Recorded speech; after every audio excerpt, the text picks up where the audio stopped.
or any doubts?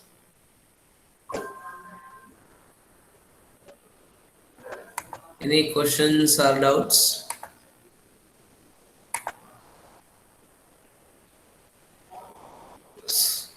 I hope you understood, right? Prepare well for the second internals. If any questions are there to ask, you can ask me. Okay. So till last session, we have seen downloading the binary data and downloading the text data, and with the help of HTTP connection request, we can access the web services. Right now, in the current session, we're going to discuss consuming JSON services. So JSON is nothing but JavaScript object notation. JavaScript object notation. Usually JSON representation is in the form of key value pairs. Key value pairs. In the XML, representation of data is in the form of tag based. In XML, root tag, then child nodes, then with respect to the child nodes, the value of the child, etc. and so on. We have seen the example of XML in the last session itself. Now, JSON, most of the time, JSON are also supportive to run in different platforms like your XML. So we have seen consuming XML web services by using HTTP to connect to the web server and then obtain the results in XML. So we have seen in the previous session itself. Also, you learned how to use DOM to parse the result of the XML document programmatically also, right? Now, very important key point, it is to be noted that manipulating XML documents is a computationally expensive operation for mobile devices. Why? Since mobile has a limited processing power. So XML, which will have the root to the inner child node, parsing it will consume lots of resources and the time also. So since XML documents are lengthy, the reason of XML documents to avoid for the mobile usage is, since the documents are lengthy, they use tags to embed information, and the size of an XML document can get very big pretty quickly, because most of the time when you start writing, store your name in XML document. If I ask, from where it will start, begin with question mark with XML version, then root element, then root element is person, then under that name element, then value element, right? So around to represent a single name, it requires around 3 to 4 lines of the coding of the document. So a large XML document means that your device has to use more bandwidth to download it, which translate into higher cost. So bandwidth requirement will be more in case of larger files to download. To this is the one reason to avoid, try to avoid, not complete. It is difficult to completely avoid because the server resources based on the applications what they have deployed, right?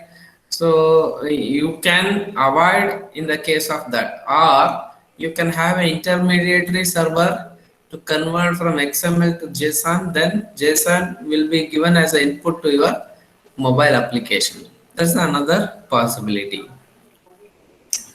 Then XML documents are more difficult to process as shown earlier. You have to use DOM to traverse the tree in order to locate the information you want.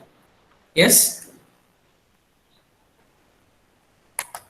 Presentation is not visible.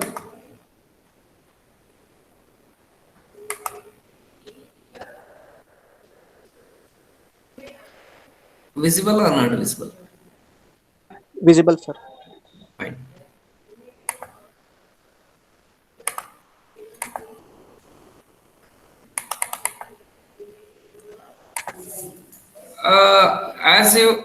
As we have seen, to parse the definition of apple. So if you are searching the definition for apple, you send that apple as a string object to the search engine. Search engine retrieves the several websites which provides the information about the string apple. That information which will be present in the form of XML. After that, obtaining the XML content, you need to apply the DOM to traverse document object model to traverse the tree in order to reach the information which you want of the definition of that apple, right? So in addition, DOM itself has to build the entire document in memory as a tree structure before you can traverse it. So this is both memory and CPU intensive. The reason of switching from the XML to the JSON service is the one is the memory intensive and CPU intensive. The reason, DOM structure needs to be loaded onto the memory. Since the mobile phone memories are again limited, and memory means internal memory, not the external memory. External memory is unlimited. It's a cloud service. Internal memory again still it is limited, and the processing power is also limited. Processing of XML document, it will take both the bandwidth as well as the time of processing also.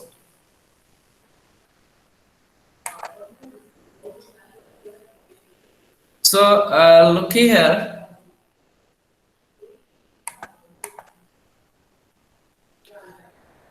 So a much more efficient way to represent information exists in the form of JSON.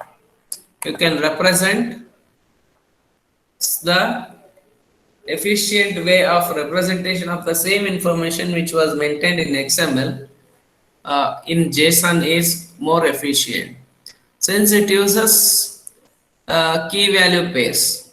Suppose if you are representing your name is name BMS ID.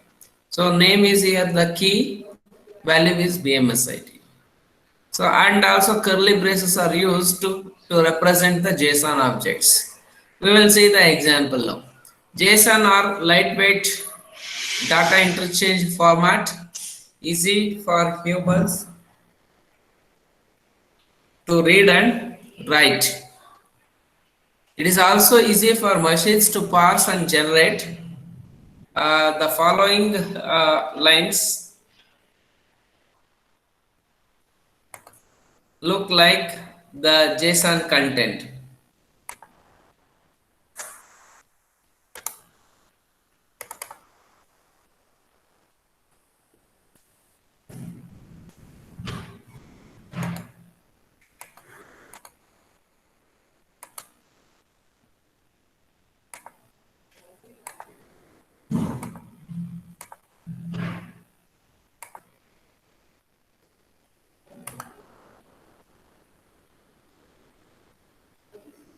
Okay. JSON content representation begin with the square bracket followed by the curly brace. Curly brace is used to separate the set of information about a particular entity. Here, in this example, 1, 2, 3, 4, 5, 6, 6 entities are there representing their information here. So here,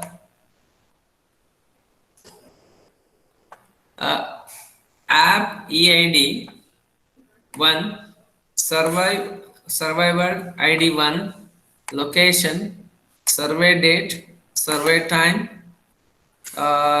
user ID, input time. So see, observe, suppose in the case of XML, where it begin with XML version and encoding format. Then begin with the root element. Then with the first child element, first child element. In that first child element, this is the another inner child of the first child. Inner sibling tags are required to maintain all these. Then second record begin with second child element, right? So lot of tagging is used in the XML documents. So how you can retrieve the information from JSON? So the preceding block of lines represents a set of data taken for a survey. Note that the information is represented as a collection of key value pairs. You can observe in this current list, in this example itself, this is key, this is value. This is key, this is value. This is key, this is value. This is key, this is value. So information representation is in the form of key value pairs. Each key value pair is grouped into an ordered list of objects. Unlike XML, there are no lengthy tag names, only brackets and braces.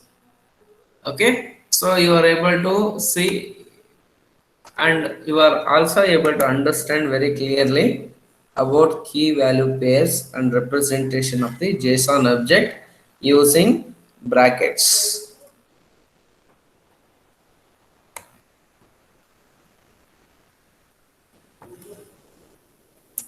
So one permission is required to work with the JSON. Since it is a web service object, you need to entertain and allow to access the internet.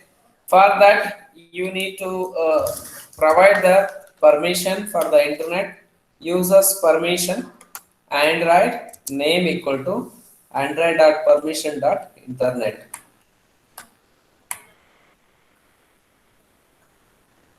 Okay.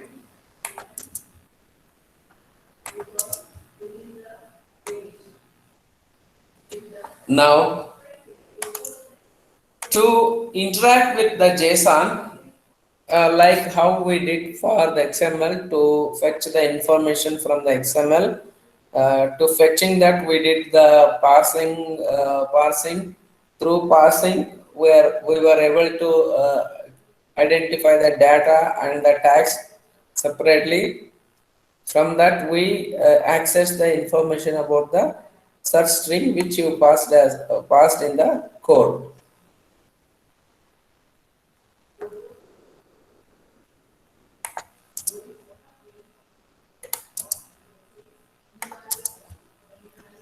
Okay.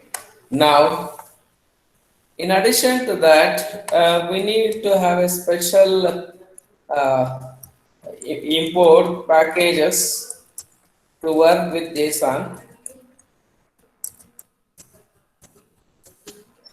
That is r.json.json array, r.json.json object. In addition to these requests, these packages were used to access the internet and internet client and also HTTP GET is used to fetch the information from the server. Client protocol exception, since if any exception rises due to the protocol or the client request, exception will be handled. Status line to fetch the process is success or not, that one. HTTP entity GET, HTTP client, etc. These packages are needed.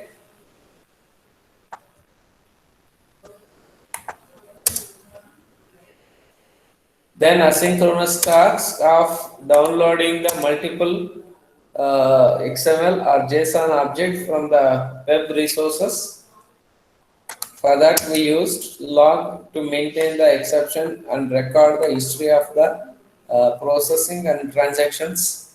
Bundle to launch the activity and to provide the service to the activities. Bundle is used. Toast for alert notification. And you are defining the JSON class JSON activity extends the activity, that is app compat.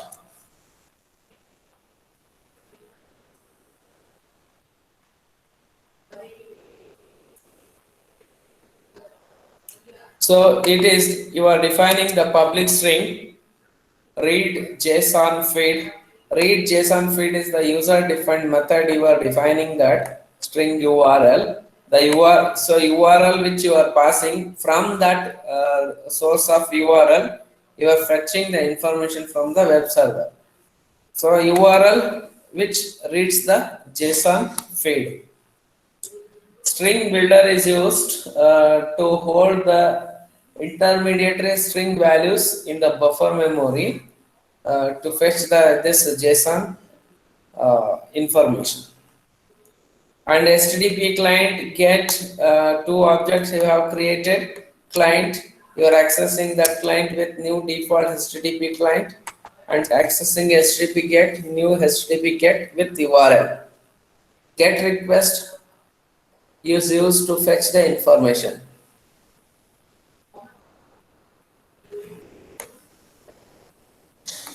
Now HTTP response object is created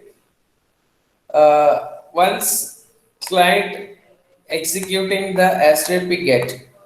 What is the HTTP GET? HTTP GET is the URL which you passed from the client machine, and execute will be invoked called on the client machine. That sends a request to the server. That server responses through the response object. Status line is invoked on the response object to get the status, whether the request is success or failure. So in status code, you are converting the status line content to the status code as integer number. Status line dot get status code. Then you are checking with status. If it is 200, it means the your request is success. Then you start processing the information present in the response object. In the advanced Java programming, you learned about the request and response objects, right? What is the content of response object? It holds the resultant of the query sent by the client, then HTTP status information, then the client browser type and operating system type. All such information it is able to hold, right? You are through with the help of response object, you are retrieving such information. You are retrieving the content of response object. You define HTTP entity equal to response.get entity. With the help of through this entity object, you are retrieving the information present at the response get content, and that will be sent as an input stream to the client machine. Then buffer reader is created because you are fetching the data from the entire file. The file size might be a simple, or if it is a lengthier. In the case of lengthier, it needs a lot of buffer space at the client machine to read the content which is sent by the input stream reader. content is sent to the input stream reader to push onto the buffer reader memory. Then with the help, see now you are binding one you are appending one message at a time to the string line. So line equal to reader dot read line. Read line. Reader is the content of the information which is fetched from the web service request to the client machine. If there is nothing is there in that message content, it will display JSON failed to download. If something is there means it is going to call the string builder append line. So every line of information is going to be appended to a string builder and string builder. Then it is you are going to display that with the help of the toast message. With the help of the toast message. Otherwise, if any exceptions are the no file found, similar kind of exception that will be handled here. In the case of failed to download message will be pushed onto the JSON string. Otherwise, if any exceptions like client protocol exception, so that will be handled here. And finally, the whatever you build this information in the form of a string, that is going to be pushed onto the toString method to create the string object. Now, this class you used to retrieve the information what you obtained from this string builder. This is purely a Java code which is defined here to retrieve the information of the JSON object. Now come to a method. come to a class called read JSON feed task extends a help handler class asynchronous task. If multiple downloads is happening from multiple sites, this do in background thread is going to be created. Then finally it will call read JSON feed what we pass the URL. This URL is this method is called here to get the information present in the JSON object. Now on post method, once if you request, for example, if you request URL is bmsit.ac.in, if you pass that, it will call read JSON feed if any feeds exist with that particular URL requested. Then it will invoke that read JSON feed method. Then it process all the things retrieving from the web service. Then it start fetching the content of JSON. The following is the snippet code to retrieve the result present in that string builder. In this string builder. Now protected on post execute string result. Result is what? This one. What you passing that one? This result is going to be passed here.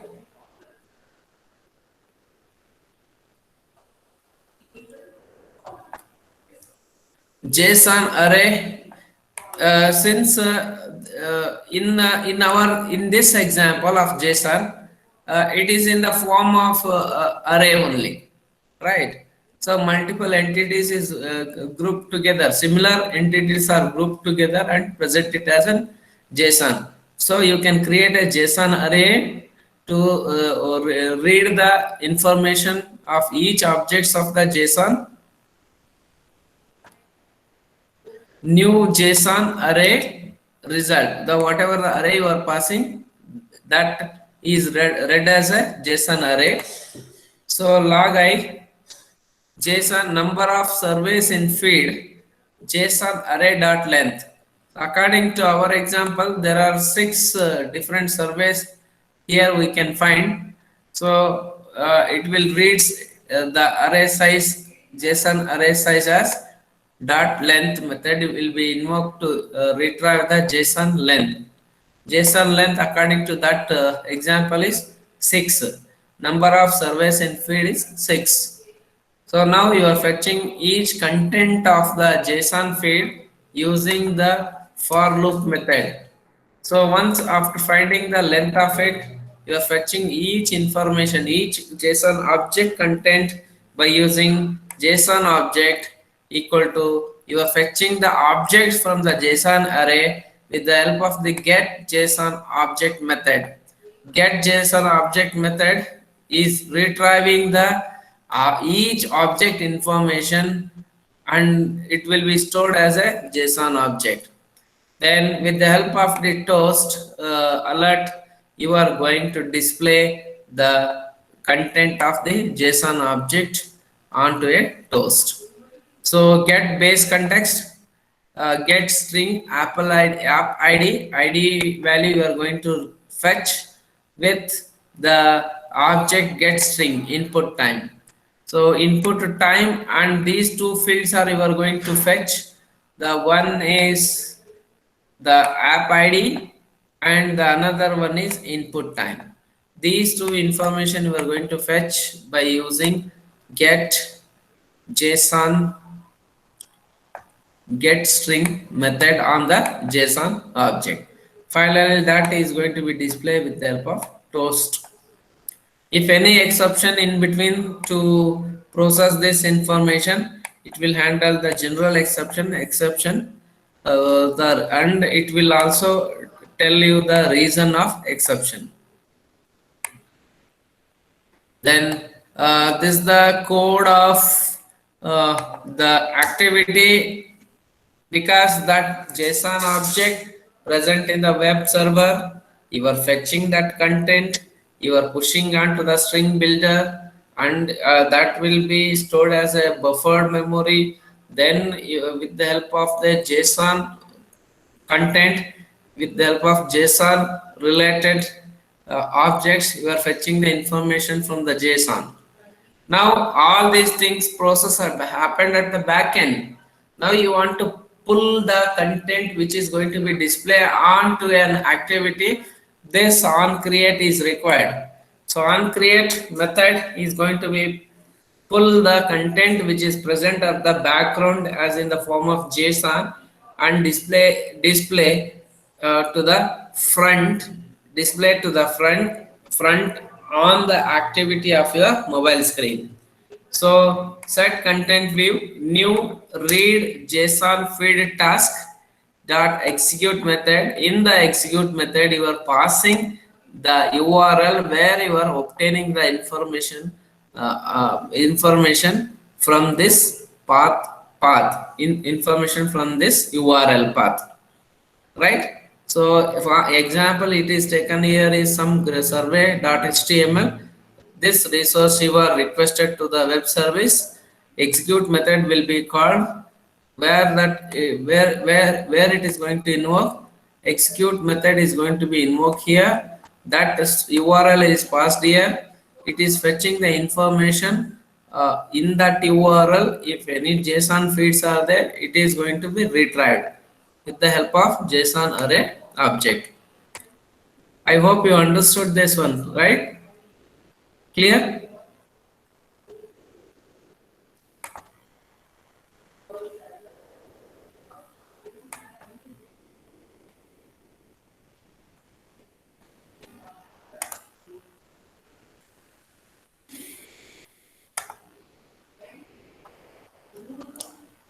Sockets programming.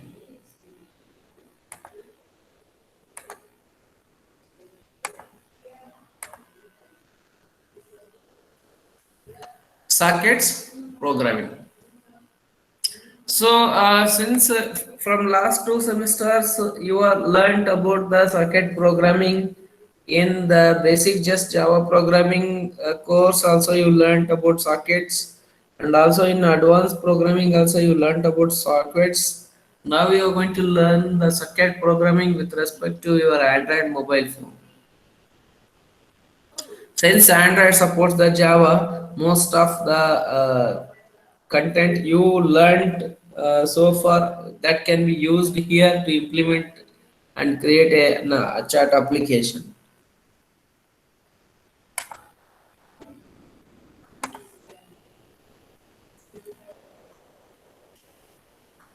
See, we have seen the use of HTTP to consume XML and JSON web services.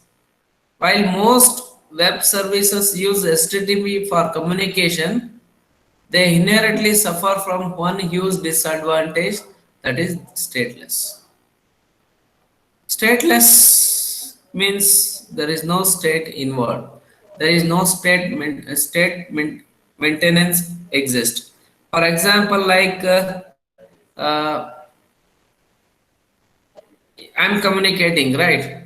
If there is no stateless, whatever I say, it will go off simply. It won't go inside the head. If I ask some questions, if any answer I am getting means that is stateful. Because for my request or the questions from other end, I am obtaining the answers means it is stateful. State is maintained between me and you. If I am asking something, no response means it is stateless and useless also. Right? Getting my point. See, stateless communication, because HTTP does not maintain the stateless, does not maintain the stateful connection. So this is the one disadvantage of HTTP. But most of communication still uses HTTP. When you connect to a web service using HTTP, every connection is treated as a new connection. The web server does not maintain a persistent connection with the client. So to maintain the persistency, which protocol we used in the previous advanced Java programming? Stateful and stateless. Entity Java bean, right? Session beans, stateless and stateful, two types. Entity Java bean also we use to maintain the states, right? Okay, just recall. If you want your application to maintain a persistent connection to the server and be notified by the server whenever changes occurs, you need to use a programming technique known as sockets programming.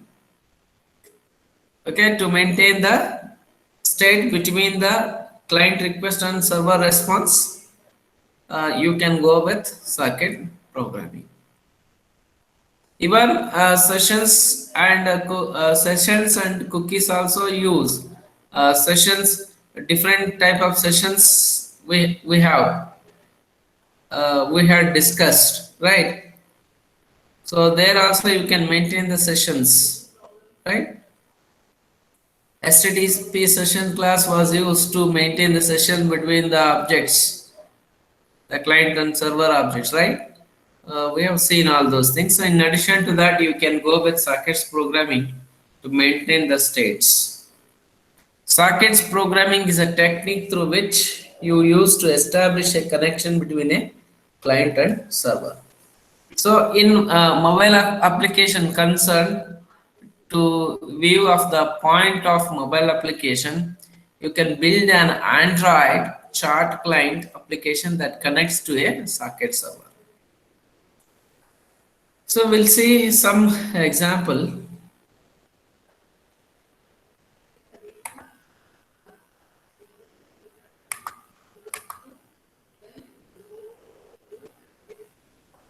So in addition to that, multiple applications can connect to the server and chat at the same time.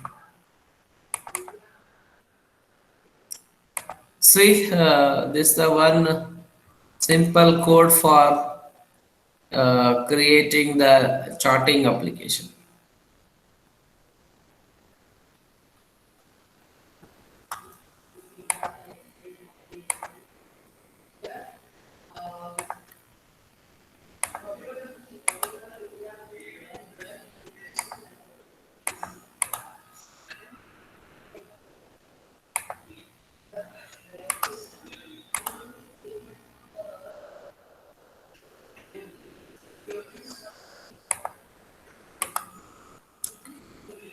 Um, we'll go from bottom to top approach. See here, whenever you invoke the application, on create method is going to be called.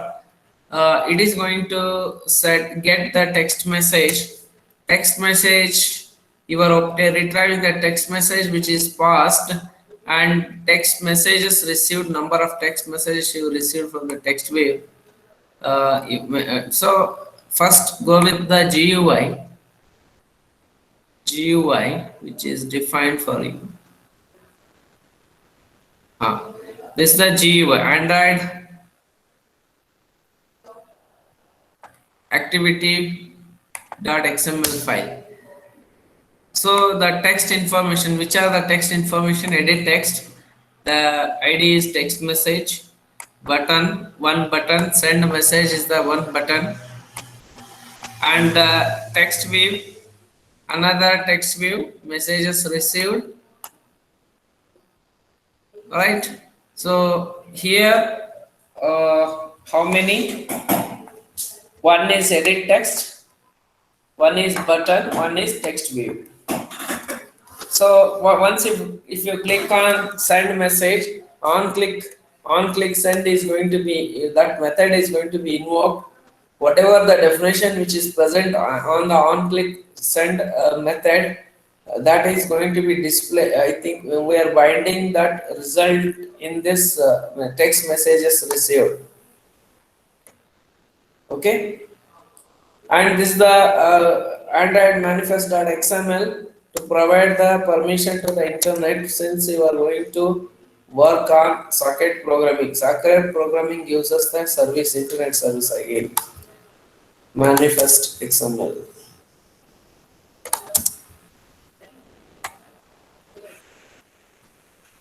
Fine. So after that, the Java class is communication thread. The name is communication thread. Populate the Java communication thread.java as file as follows. Package, some packages are required as usual: exception, input stream, output stream, log, util log, public class communication thread, class communication thread extends the thread into thread class. Then you create a sum of the socket type, socket object, socket, input stream object, is or input stream, output stream object, output stream. So your these things are needs to be declared, and we are going to use them in our code. This is declared as final because someone should not interpret in between. Then public, this is a constructor, default constructor of the class communication thread. For the default constructor, you are passing the socket as a sock, and input stream means you are setting all the default initialization in the default constructor. Yes, input stream is null, output stream is null, socket is the socket where you are going to retrieve when you establish a connection, right? So if any exception due to the establishment of this, it is going to be throw the exception. So to obtain the input stream connection, to obtain the input stream connection, you are invoking that on socket. That socket is this initial socket condition that get input stream. This is output stream, socket got get output stream. So all the initializations which will happen at the communication thread of constructor of communication thread, when you create the object for this communication thread, automatically all these things going to be initialized and get ready to accept the client request and server response.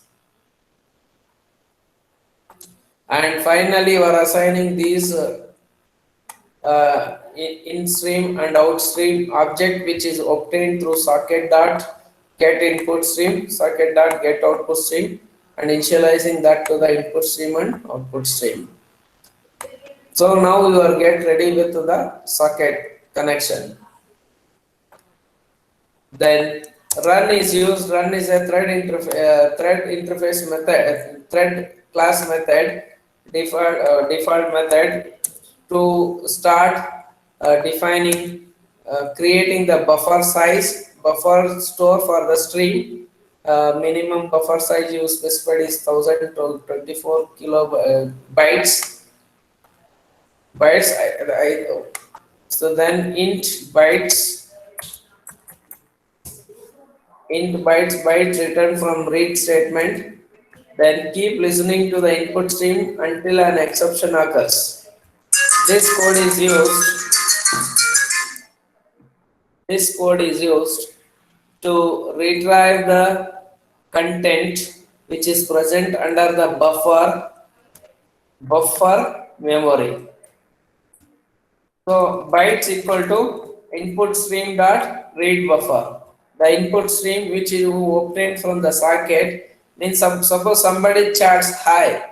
Hi is the content of that chatting. Hi which will be stored in the buffer memory, and you are fetching hi information is in the bytes. Update the main activity UI using the sockets activity dot UI updater dot obtain message. Sockets activity dot UI updater dot obtain message. You are obtaining the message information, first 1 2 3 4 parameters and send it to target. So in the chat application you are defining to whom you are sending that hi information, because when you press hi will be goes to that edit message box. Edit message box, if it is able to hold, means the meaning is that edit message box which uses the buffer memory. That buffer memory, when you press hi is visible to you here in your current activity. Whether it has reached to the destination, when you will come to know. So there is an acknowledgement receipt like tick mark, right? If double tick mark with blue means it is seen by the other party. So to obtain such acknowledgement receipts, you need to maintain the connection. The same thing we did in the sending the messages using SMS manager. Here another way of sending messages using socket programming, right? Call this from the activity to send data to the remote device. Now you are calling the activity write byte. This is pushing with the help of the socket programming through the socket output stream. Through the output stream, you are fetching the output stream content and writing the bytes onto the another device which exists in the destination part. Then finally, once everything is happened, finally you are going to close the connection by invoking the cancel. Then socket is going to be closed here. This is the way of coding the sockets activity.java file to send the message from client to one client to the another client using the socket object. Clear?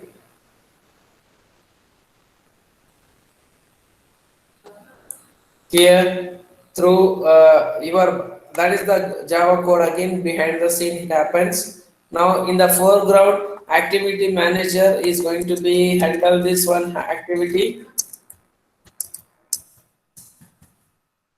Class sockets activity extends the activity. Simple one string nickname is let us take BMS ID to make you understand clearly. So inet address, service address needs to be defined. socket it needs to be created in the beginning. Static text view. So once if you push the message hi message to another destination means in the another destination it needs to be retrieved from the socket output stream and get it display, right? To display that it is going to use the text view since we are using both the source and destination in the same window, so we are using text view here to display the text you sent as a socket program, sent as a object to the socket to the destination. Text messages received. Edit text message thread for communicating on the socket. One thread you are going to create as communication thread. So when you create the object for communication thread, all the default initialization what we have seen, creating input stream, creating output stream, creating the socket, default socket, etc. Obtaining the socket dot get input stream, get output stream, all that initialization which happens when you create a communication thread instance. Used for updating the UI on the main activity. Once if it is done with, you are using the static handler class. Handler class here the handler class is UI updater. It is going to be update the current from previous activity screen, that is activity screen to the current activity which has the message text messages received.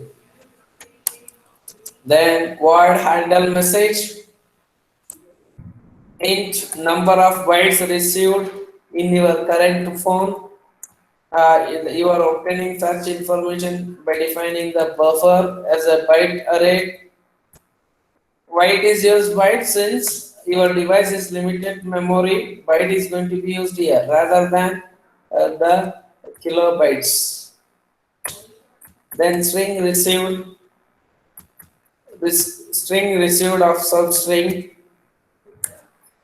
Number of bytes received. Display the text received on the text view with the help of text messages received dot set text. Set text the text messages received dot get text dot to string. So hi you send from, for example, hi SKT sent to the Surya Prakash.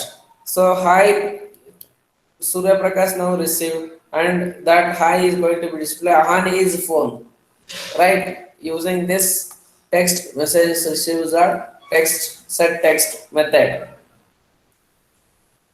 Okay. For example, if you go with this class create communication thread extends asynchronous task, do in background. Same way, if you pass the URL which will goes to here. Here URL is nothing but a destination address, like IP address. Server address you are obtaining the server address equal to hinet address get by name 192 some IP address you specified here to fetch the server IP address.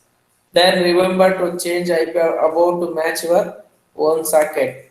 Socket equal to new socket server address 500. You can specify explicitly which port should be open to accept the messages come from the other outsider or the other client or other chat client. So you need to specify the port number which is used to use for this socket communication. Then you created the new thread with you pass this socket as a default value for the communication. Since server is this, socket is this, through this server and socket you are obtaining hi from SKT to Surya Prakash. Okay, now communication thread dot start new thread started processing your request through this socket information. Finally, you are calling the send to server nickname. What is the nickname? BMS. BMS ID will be sent as a server sent to the server nickname. That BMS ID is identified through the 192 dot some IP address which we defined above. Okay, so this is the exception handling if any miscommunication happen during runtime. So all this happens with your socket programming. Is it clear? Very simple, but needs to be understood quickly. Okay, so we'll continue the class in the next hour. Third hour also, I'm going to engage. Uh, okay, so come back soon. We will continue the discussion with the another subtitle of the topic. Thank you.